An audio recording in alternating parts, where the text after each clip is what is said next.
One of the things I like about JoJo's Bizarre Adventure is how decisive the community can be, with everyone having a different favourite part, with most being as long as some other complete mangas. There are big differences between the parts, normally because of the new cast, setting, etc, so opinion can drastically change from one part to the other. Parts 3 and 5 are viewed pretty similarly, with them being good parts but not outstanding when compared to the rest of the series. However, there are some people who have completely contrasting opinions of the two parts, thinking part 5 is boring while loving part 3 for example. I find this a bit odd as I think the parts are very similar in how they're laid out. In this video I'm going to compare different aspects of each part and ultimately hope to show Vento Aureo in a different light.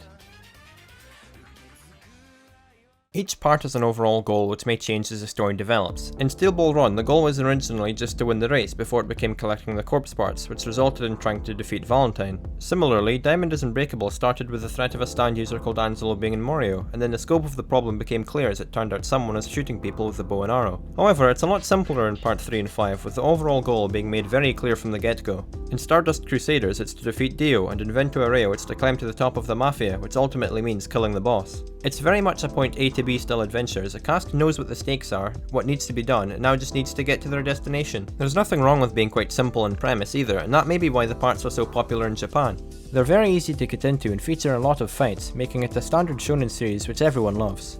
However, if they're so battle-centric, the quality of the fights will of course matter quite a bit in how enjoyable the parts are, so they don't just become monotonous and boring to go through, which is when I'd say part 3 loses some points. We're all aware of how Araki is quite an experimental mangaka, trying out new things as he goes along, and as Stardust Crusaders is when stands are introduced, they can be quite hit and miss as he still tries to find out what kind of abilities he's looking for them to have. It results in a lot of them being quite generic. If we just look at the stands that the protagonists have, we have Magician's Red, which deals with fire-based attacks, Star Platinum, which punches people super fast, and Silver Chariot, which has a sword. As these are standard abilities in any series, to see them done again and again can be quite tiresome, and I'd say that the Stand of the Week format absolutely depends on the creativity of the enemies with its ability to show something new to the reader.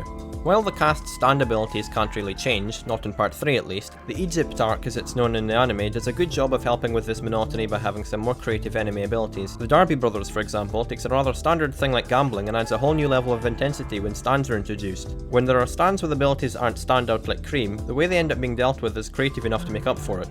A decent amount of fights in the first half seemed to be won by an ability that came out of nowhere, which is shoved to the side for the most part as strategy comes into play, which later dominates all the fights as stands become more ability based instead of power based. Speaking of ability based powers, it is definitely present in Vento Aureo. The lovely looking fight scenes of part 3 and a bit of 4 are mostly gone, as careful planning goes into winning. As Formaggio says, whether a stand is worthless or worthful is all up to how you use it. It can make enemies very terrifying as a result, when the entire cast nearly succumbs to their attacks, with the remaining characters having no idea what's happening. Not to say that this didn't happen in Stardust Crusaders in the second half, but it's just far more apparent here. There's a lot of room for potential in the stand, so it allows for some really unique ways for fights to be won. A good example of this is Sticky Fingers, and how it has the ability to add zippers to objects. This results in Bucciolati being able to remove limbs and use it as a teleporter of sorts to appear somewhere else. It's a completely wacky power with unique ways to use it. I also really like the fact that for the first half of the part, the gang end up going against other members of their organisation who are effectively on the same side as them. It helps to show how volatile I imagine working in that kind of business would be, with very few people you can entirely trust. When the execution team are introduced in the second half, it's refreshing to see a group with different goals, and Rosito is an absolute monster when he's finally introduced, as his Metallica stand is very overpowered in a really unique way, allowing a lot of versatility. Fights in JoJo are always pretty cool when they're from a different viewpoint, such as Kira vs Stray Cat, and this one was no exception when you got to see Doppio try and work his stand.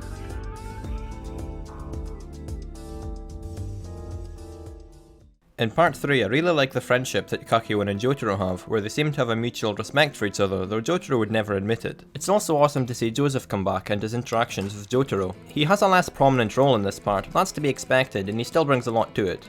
Polnareff gets a hell of a lot of screen time, which has led some fans to call it Polnareff's Bizarre Adventure. He has a pretty goofy personality most of the time, which is pretty entertaining to see, and arguably had a more interesting reason to join the Crusaders than just wanting to take down Dio. The situation with his sister gave him a lot of conviction, and I was quite surprised to see how quickly it was resolved, as after that he kind of lost his purpose. Similarly to Kakyoin and Jotaro, Polnareff and Avdol have a pretty awesome relationship. As Avdol is the oldest character apart from Joseph and possibly the most experienced stand user, he acts as a mentor this part to his younger members, and gets into a scuffle with Polnareff a few times. When it looked like Avdol was killed by a whole horse, it had a real impact on him, and again when he was saved for the second time by Iggy. Vento Aureo similarly has a good dynamic between the entire cast. The chemistry between Narancia and Fugo is pretty sweet, with Fugo being the one who found him. Apparent that Narancia looks up to Fugo a lot, taking arithmetic lessons from him when we first meet the cast, and it's very fitting for Narancia's childlike personality that he's in awe of his friend. I wish we saw more of them together, but of course Fugo ended up leaving the gang. While it wasn't originally intended for Fugo to leave, it had some perhaps unintended consequences, and does a good job of hyping up the main villain. Fugo's refusal to betray the organization makes it very clear that what the cast is doing is no joke, and they have to be very, very careful. Overall, the characters are pretty well done in this part. Their personality is reflected with their usually traumatic backstory, as it makes absolute sense why Bucciolati protected Trish after the events he went through with his own family. Like I've said before in my part 7 video, admittedly finding out someone's backstory in just the previous chapter kinda undermines it, but regardless, it's nice to see how these events have changed them. Another nice scene is when Narancia doesn't know what to do, whether to stay with the organisation or join Giorno and co. To have him choose for himself is great development in his part, reminding me of when Okiyasu had to make his own decisions at the end of part 4. I'd say that Abachio doesn't get that much time to shine in this part however, but that's partly because of how different his stand is when compared to everyone else's. I do think it's nice to have it in the team though, as it shows the different kind of people that will be needed in an organisation like Passione. When the gang originally gets together, it wasn't a case of the JoJo using his charisma to get everybody on his side, as he was essentially forced onto everyone by Bucciolati. Because they're cautious of him, their stands are kept a secret, which gets you interested to see what kind of abilities they do have. The magic of it is kind of lost when you can read the entire part in a day essentially, but when the anime comes out I think this mystery aspect will help keep people engaged every week. Since you meet everyone at once bar Trish, it can be kind of overwhelming, but I think it still works quite well. One of the biggest similarities the two parts seem to have in the eyes of the community is that the main JoJo just isn't very good. Jotaro is pure badassery, spouting out awesome one-liners and making enemies shit their pants, but it can get a bit tiresome to see him respond similarly again and again. One of the ways this is solved is that there is a decent amount of variety in who engages in fights to stop someone completely dominating. However, that only stops Jotaro from becoming really annoying and doesn't make him a better main character. People don't think he really has any depth, and I can see why. There is a big difference in his cold exterior in part 3 when compared to him with Jolene in part 6, but I can't really comment on later parts which continue his character if I'm only looking at 3 and 5. On the other hand, Giorno is a bit forgettable.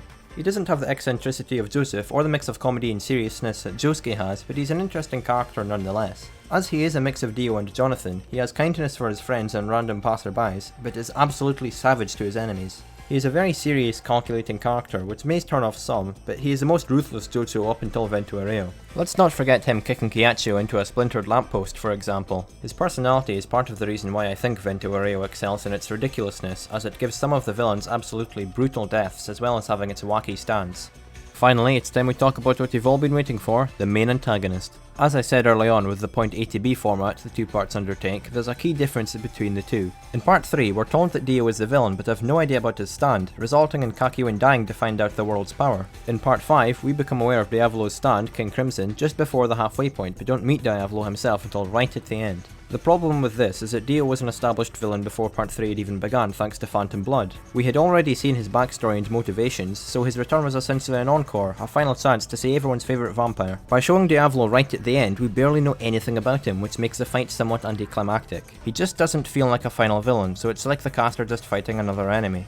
I like Diavolo's design, I like his stand, I like what we see of his personality, but it is very hard to have him as one of your favourite villains when we see so little of him. That really sucks, as the fight itself is very cool. Everyone is present at the end and has no goddamn clue what is happening, which makes King Crimson absolutely terrifying, especially when people end up dying. Part 3 and 5 have the most fatalities from the cast, unless we count part 6, and it's well deserved considering how powerful the stands are. The spirit switching is confusing, and it does this fight in Diavolo no favours that the scans are quite poor in translation. When they get fixed or when the anime comes out, I expect people to view the villain and the fight in a different light. One thing people probably won't think differently of though is when Giorno acquires Gold Experience Requiem, as it's seen as a cheap way to end the fight. The thing is though, is that we've seen the arrow can alter the way stands work previously when Kira gained his third ability Bite the Dust, so it's not like it entirely came out of nowhere. And King Crimson versus the Requiem stand is the climax of the fight when it's been all but won. The real fight is trying to get hold of the arrow, which ends in Narancia's death. I find Diavolo somewhat disappointing, but I'm perfectly fine with the Requiem stand being introduced. Overall, I'd say that as a fight, Part 5's final battle is more interesting, but Part 3 definitely has a more appealing antagonist.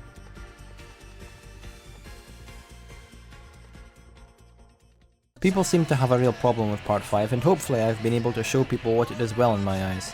Of course, if you don't like Vento Aureo, that's fair enough, as this video is just my opinion after all. I for one am super excited for the inevitable anime, and with any luck it'll be able to sway people over to the Part 5 hype train better than I could. Thanks for watching folks. Next JoJo video should be sometime in December, so I'll see you then.